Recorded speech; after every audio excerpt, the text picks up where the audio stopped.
Hey folks, we today are taking a look at a deco drain. What is a deco drain? It's a strip drain you have next to your pool. This one will just jam right in here into the fake astroturf, and this is what the end looks like. Okay, we're just gonna.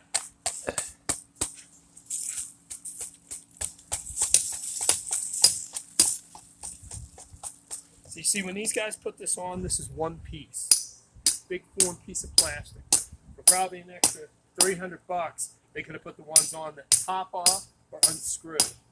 So if you're getting a pool done, make sure the pool guy doesn't cheap out with the cheapest one in here that you can't access. See, they used to cut holes in here to be able to flush it, but it just doesn't work. These need to be cleaned probably once a year, once every 2 years. Otherwise, when that water drains away from the pool, it drains at your house, toward your house, against your house, causes damage to your foundation. So you're having a problem with these, give us a call. We solve these problems every day.